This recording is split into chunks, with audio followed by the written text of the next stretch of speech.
Hello, everybody. This is Bill Doherty with Fortress Power. I'm the Director of Sales of Eastern US and Canada, and we'd like to thank you for joining the Fortress Power webinar regarding optimizing energy storage, sizing systems with eForce and the ENVY Inverter.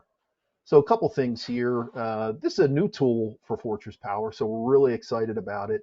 Provide a lot of options and tools to our customers and beyond, but then also our new eForce. It's our new battery that we're very excited to highlight and to tell you more about. We also have Gio, who's going to host the event. Gio is a sales and solution engineer here at Fortress Power. He's very knowledgeable, hardworking. He always helps out a bunch of people, design system, clarifying products. And even though Gio is an engineer, he's got a great sense of humor. So let's have some fun here today, right? Um, We'll all right, try. Gio. Yes. So the goal of the new system designer is to really help our distribution partners, installers, homeowners, DIYers properly size a system. And in order to do that, you have to calculate the loads, right? And really, you do this for a couple reasons. Number one, to make sure the system is sized properly, but also to not oversize the system. Because if, look, batteries and solar and storage cost, a lot of money. So if you can reduce the size of the system, but properly meet your loads, you get a better ROI on that project, right? And really, I think the first step in designing a storage system is a design tool because this is very critical when it comes to storage, especially. Now in the grid tied world with no storage, it's really pretty simple to size a system. How much roof space do you have? How much space do you have, in the backyard, what have you? What's the budget and what's the current home usage? But with storage, I think you kind of start backwards, where first you start with determining the loads and what size system is going to properly meet the needs of the location. And then you start dealing with things like budget, current usage, and space available. So we're going to dive deeper into this. Gio had a big part in designing this system sizing tool. So Gio is very knowledgeable about it. Today, during the webinar, please, if you have any questions, hit us up in the chat and we'll address those at the end. So we're looking forward to the introduction to the design tool and highlighting eForce. So Gio, please take it away. Yeah, very good. So, just like Bill said, it is very important to correctly size your system when we're talking about energy storage system because you're not really relying on dumping all the power that you have to the grid, as you would probably be doing when you have solar available. Here, you need to be as accurate as possible. Again, this is not a rocket science, but within the limits of adequacy, you have to be accurate with your load estimates. When we say load estimates, we're not only talking about energy usage, but we're also talking about continuous load consumption and surge power. So I'm going to start sharing my screen right now, and I just want to reintroduce a concept of surge and load and how they correlate with each other. I know some of you, perhaps most of you, will be familiar with the concept, but for those who are familiar, just treat this as a friendly refresher or reminder what it is. For everyone that is not really familiar with this, I think this will be helpful to understand what we're going to be talking about further throughout this webinar or training. So I am going to start sharing my screen right now. And again, this will be crude, but this is not a show. This is our attempt on educating people. So crude is acceptable, I think, in this case. So, okay, here we are. And this is what I wanted to briefly go through. So you see here, we have power and we have time as two parameters, two axes of this graph. And you see that we have only a single line. This represents the power demand of the inductive load. Inductive loads usually are the loads. We refer to loads that have surge characteristics as inductive loads. And we're talking about significant surges. We're not talking about 10% or 5%. We're talking about electric motors here, really. So you see right here At t0, where these axes cross each other, when the time is 0 at the beginning of the action, the power consumption is essentially 0. Let me see if I can find the highlighter. Okay, I see. Okay, very good. So at t0, we have 0 right here. And then at some point, we turned on our inductive load. And for a fraction of a second, we have this surge. We have this power surge that whatever power source you're using, grid, generator, inverter, maybe something else, I don't know, whatever you use, your power source must be able to accommodate for the surge, right? And then after this split second period of time, then you have continuous usage by this load. So far, I think it's very easy to understand the concept. So, for example, at the beginning, we have 0 kilowatts because the load is turned off. Then we turn on the load at this point, and what happens is that the power surges to 3 kilowatts. That's where the surge limit would be of the particular load, and usually that is characterized, or I'm sorry, that is specified by the manufacturer. You can see it on the nameplate or the data sheet of the equipment that you're working with. And then it comes down to normal continuous demand, which is in this case 1 kilowatt. So rule of thumb is that usually the surge is 3 times more than the continuous power. But again, different equipment have different characteristics, different specifications. So make sure to check on the loads that you're going to be actually backing up in the future in the field. But now we started when everything was turned off and we were turning on only one load. But what happens if we already have some demand of power, in this case 3 kilowatts, right? So even before we turn on this inductive load, we have 3 kilowatts of demand. And at this point, at this transition between this yellow and red, this is where we turn on this load. We have the surge. So instead of, and this is the same load, just to be clear, this is still the load that has 3 kilowatts of surge. But now, because the continuous usage was already 3 kilowatts at the moment of turning it on, it jumped to 6 kilowatts, right? So now the equipment that you're using to power your loads must accommodate for the surge and load combined. So not only it has to accommodate for 4 kilowatts of usage that will be after the surge is gone, after that period of time when the equipment is surging, but it should also accommodate for surge for that brief period of time. And it is very important to do so, especially when you're trying to back something up, because what happens is that, let's say an unfortunate event happened and you fully discharge your batteries. And now your batteries are recharged and they're ready to take over everything. Or maybe there was some glitch in the system. God knows what, but everything turned off. But the moment the power comes back, everything will turn on at the same time. So your system must be able to accommodate everything being turned on at the same time. This is why I made this graph to show that. So if you have, let's say, 4 kilowatts of continuous usage estimate, and you have 6 kilowatt of surge, you don't rely on the fact that, oh, when it surges, the lights will be off. No, you should always keep in mind that everything will have to be turned on at the same time. And the power source, in our case, the relevant power source being the inverter, must accommodate for the surge. So now with that, we can move to the web browser where we're going to go to fortresspower.com. And we will take a look at the actual sizing tool. It is very easy to navigate to. Right here, you see you go to our homepage, and after the homepage, you go to support. Once you hover your mouse pointer to support, you will see the sizing tool being all the way in the bottom. And you click on it, and you enter preliminary information about your application, how you imagine it to be. So you have really one option at this time, off-grid or grid-type backup. I say at this time because this tool will be constantly in the development phase. We're not going to stop developing it until we think that it's close to perfect.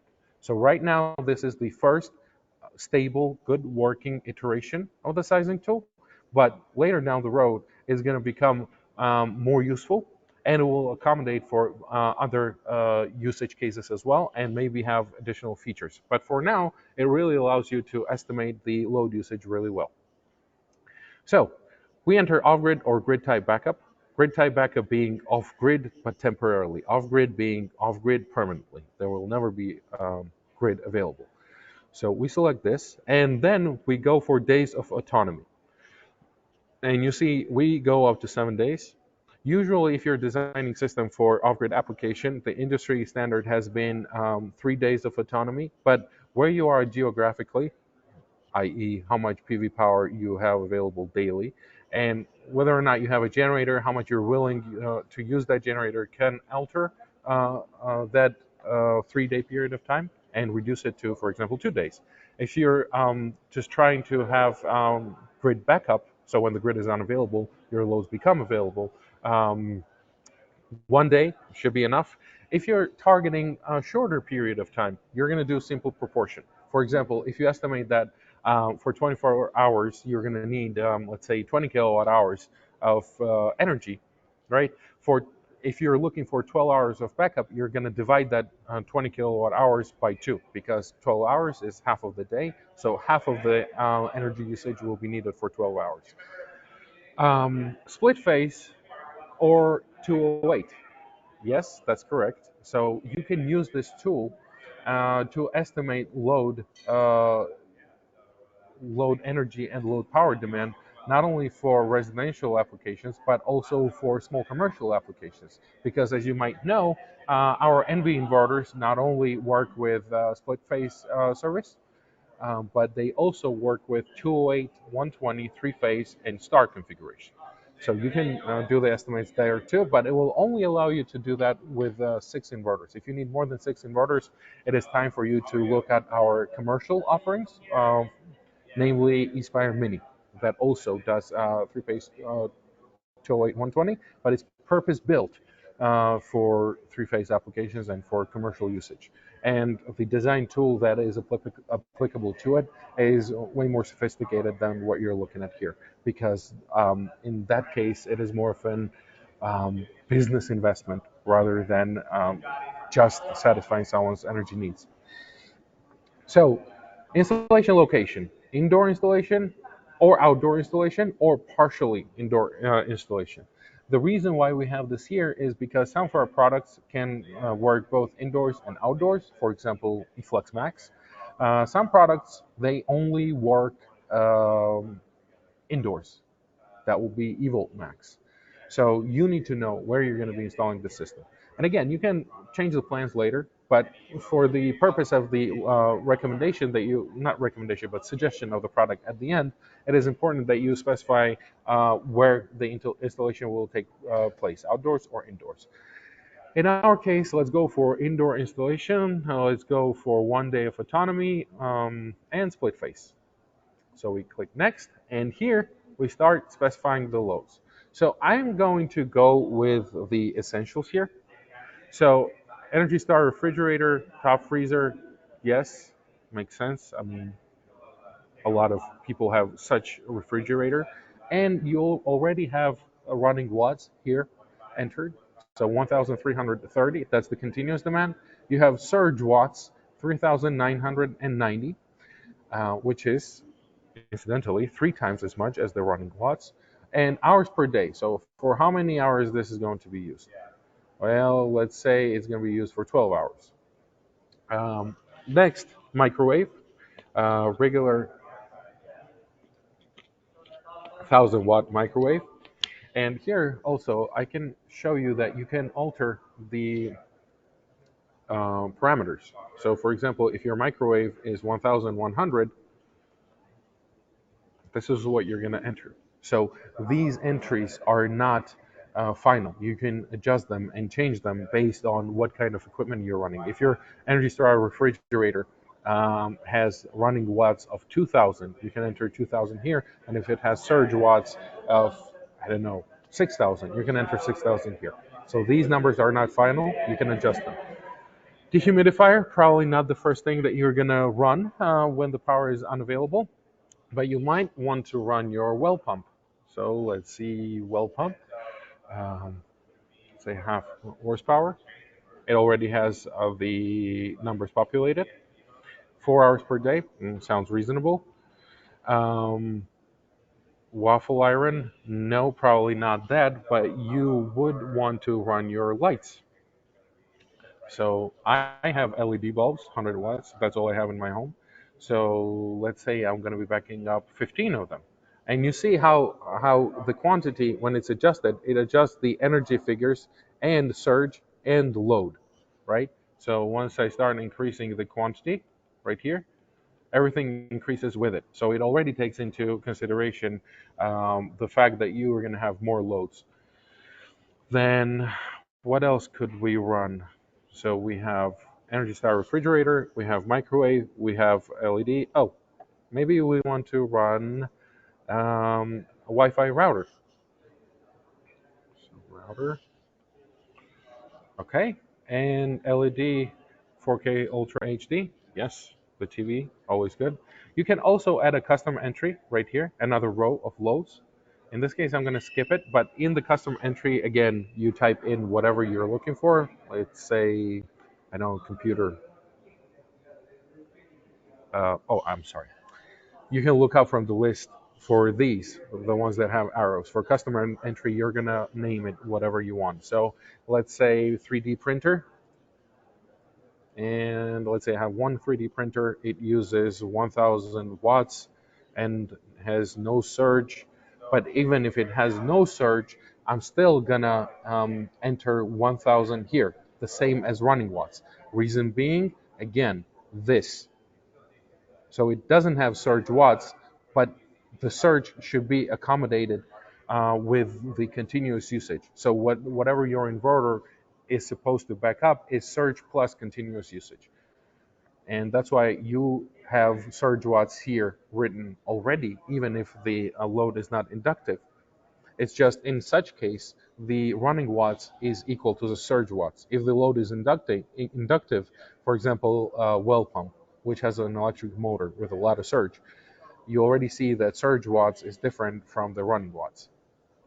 So 3D printer, 1000, and hours per day. I mean, 3D printers run for longer, but just for the heck of it, let's have 2 hours per day.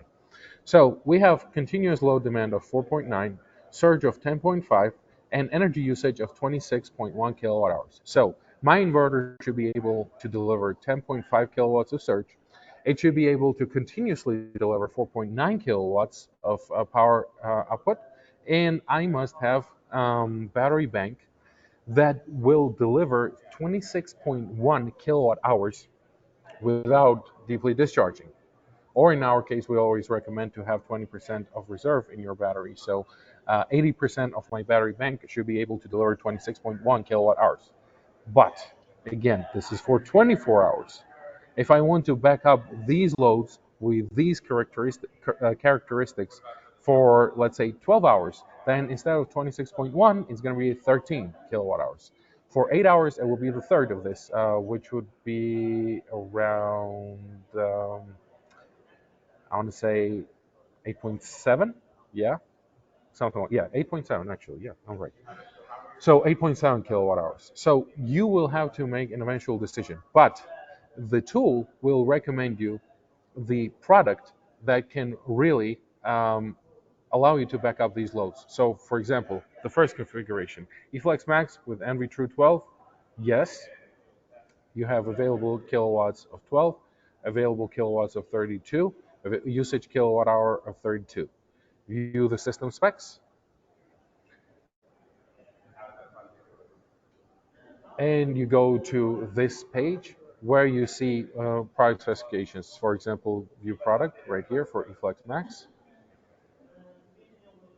and we can take a look at the datasheet and see the correct characteristics. So if there are other parameters that you want to check for the battery, for example, elevation numbers, temperature range, you need to know, I don't know, nominal voltage of the battery or whatever, you can refer to the spec sheet. But the sizing tool will recommend you the available options that will allow you to have the power figures delivered by the inverter and have enough capacity to power the loads for the desired period of time. So right here, you can also, if you select the system, start entering the solar panel parameters, right? And for some of them, actually, it will be populated automatically. For example, in this case, if you don't find the solar panel manufacturer and solar panel model here, you can do custom entry. And this will also deliver the results for MPPTs and their configuration.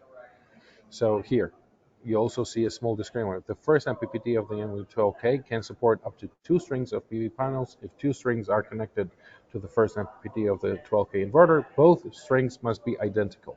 This is something to definitely keep in mind. With 10K and 8K, that's not the case. You have 1 string per MPPT, but with the 12K, the first MPPT is bigger. It can accommodate for 2 strings, but those strings must be of the identical orientation and identical size. And furthermore, um, you understand that when you're doing that, the currents delivered by the 2 strings, they will be combined. So first MPPT is rated at 25 amps. Those two strings combined cannot deliver more than 25 amps, right? So each of them should never deliver more than 12.5 amps, whereas the voltages are the same because they connect in series, really. So yeah, there you have it. This is the tool. This is the introduction to the tool. I strongly recommend playing around with it, trying to use it. But in certain cases, when you um, don't see results for your system, if you're trying to back up a really big system, let's say over 150 kilowatt hours, and you need, I don't know, 64 kilowatts of power or something like that, this tool may not be enough, especially if we're talking about commercial configuration. So in that case, you will contact uh, the sales manager for your area, and the sales manager will connect you to the engineering team, which will be able to assist you even further than this tool can go. But always try to go to this tool and do your estimates first, because this tool is very useful, and that's why it was developed, for you to use it and for you to be more efficient in your estimates and creating those estimates and moving with your projects faster and further. With that, I think I'm done with the introduction, and I will return this back to Bill. Bill? All right, Gio, great. Appreciate that. And, Sure. Gio showed and highlighted many of the great features of this tool that we've designed. Um, and Gio, just have some basic questions for you. I know you Sure. went into days of autonomy.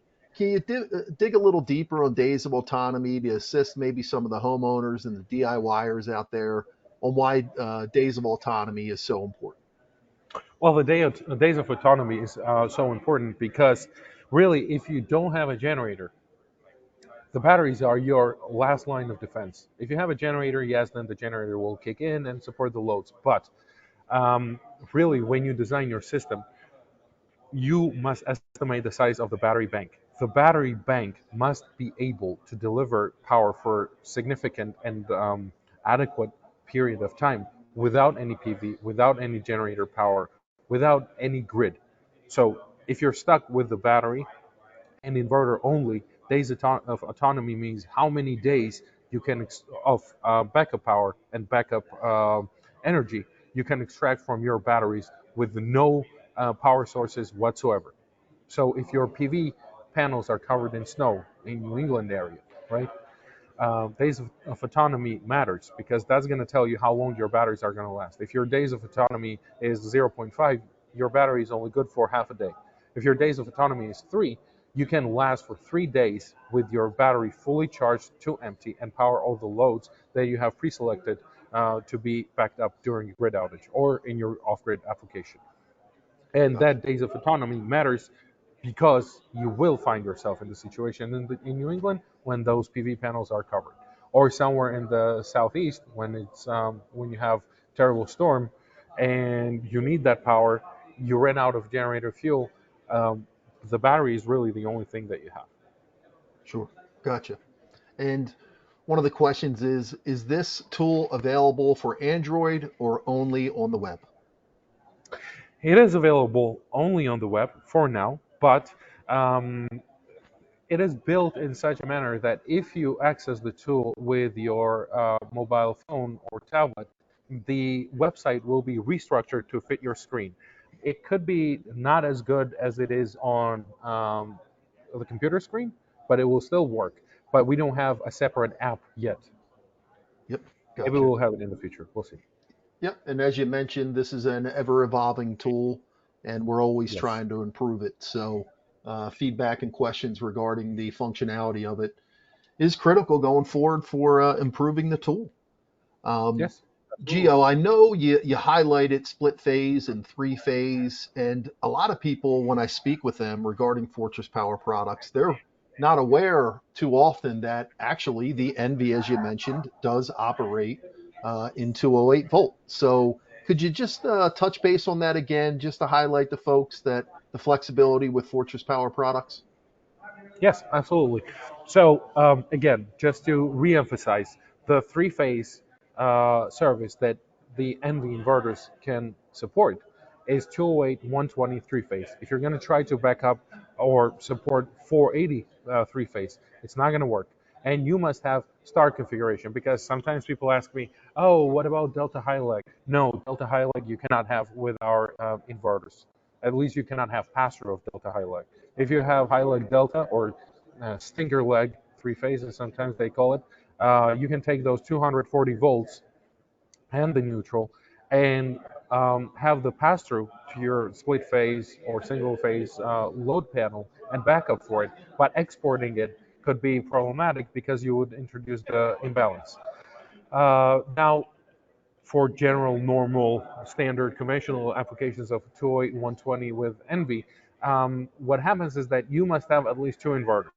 But two inverters or any even amount of inverters will have imbalanced system. So, for example, if I have let's say two Envies, right, and I have 208 120 service, not all three legs will get the same amount of power. Matter of fact, two of them will get 6 kilowatts during the backup, and one will get 12 kilowatts, depending how you configure it. Could be phase A, phase B, or phase C, but one phase will get more than the others. If you have inverter quantity, which is multiple of three, so 3, 6, 9, then you have well-balanced system, right? So you have one inverter performance dedicated, or one or more inverter um, output dedicated to one phase only. So with three inverters, you have 12 kilowatts for phase A, 12 kilowatts for phase B, 12 kilowatts for phase C. With six inverters, you would have 24, 24, and 24. And the same proportion really works, or same ratios really are applicable to the pass-through. Again, now you can have even more inverters. You could have nine inverters, for example. But really, after six inverters, you really want to look into our eSpire Mini because there is an overlap between the two. So, in certain cases, eSpire Mini and NV inverters can be used as well. But if the space allows for it, eSpire Mini should be always efficient in that energy capacity range in which NV also could be used. So once you go beyond six inverters, please, please, please contact our commercial team and ask them about the eSpire Mini. And you Yep, definitely contact them if you're trying to work with the 480 volt service. gotcha, gotcha. And one of the questions here is regarding the eForce. Does Mhm. that operate in 208 volt for commercial focus projects? Yes, it does. So all the 48 volt batteries that work with the ENVY inverters, they are always available for 208 or 240. So may you be using your inverters for 240 split phase or 208 120, you would use the same battery.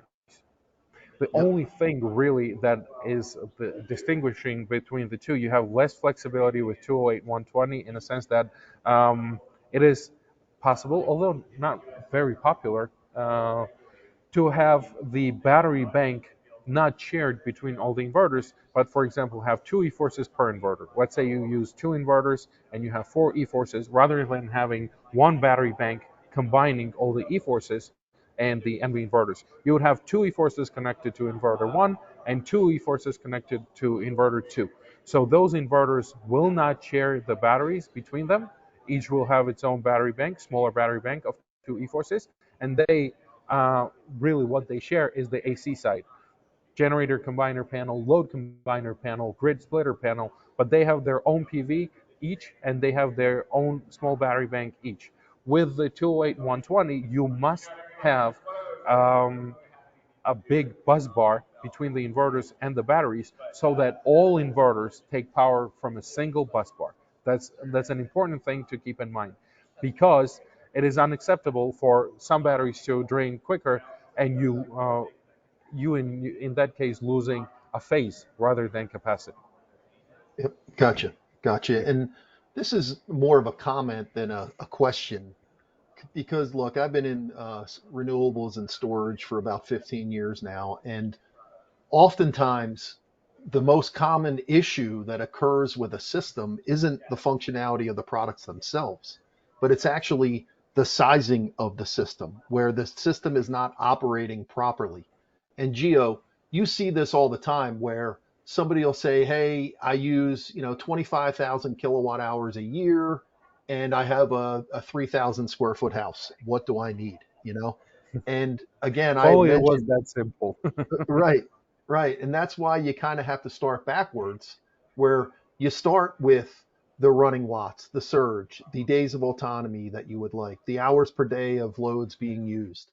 And if people and installers and DIYers took the time up front to properly size the system, there would be less issues on the back end of the functionality of the product. And you really would be very cautious and focused on sizing the system so you wouldn't oversize the system and save yourself some money.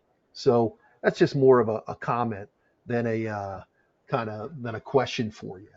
Um, Bill, I have a small story I want to tell about that, Go ahead, just to please. solidify your point.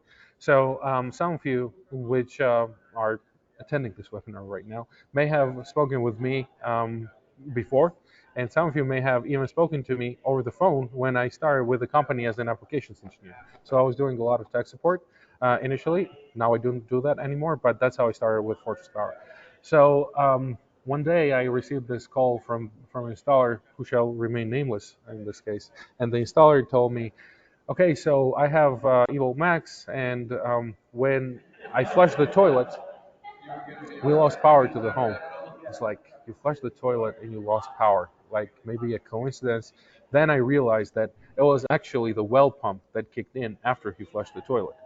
Hmm, So before me realizing that, it was very surprising to hear, but stuff like that could happen, and I have seen that. And as funny as it is, you want to avoid that. So that's why sure. you want to use our sizing tool. That's why you want to look up the well pump there and enter the correct parameters, so you're prepared and you don't lose light in your restroom when you flush the toilet. Yep, gotcha. And by the way, Gio, I just noticed you're wearing a sport coat. You're looking pretty jazzy today, man. What are you? Yes, I You're at Inner Solar, correct? am. Yes. So Nice. this backdrop is real. Yeah, This is not a fake. We're in yeah, sunny San Diego and Intersolar. If any yeah. of the attendees are close by, you're more than welcome to show up. The show will be going till Friday, I think. Yeah, Thursday is the last day. So Uh-huh. yeah, please feel welcome to stop by our booth. I think it was 1257, if I'm not mistaken. All right, great. Now, Gio, on your presentation, you did a great job, but actually, buddy, you skipped my favorite part, and that's step Which one? 5. Are you able to bring back up the sizing tool Yes. and highlight step 5? So, step 5 here to me, because I come at this obviously from a sales angle, right?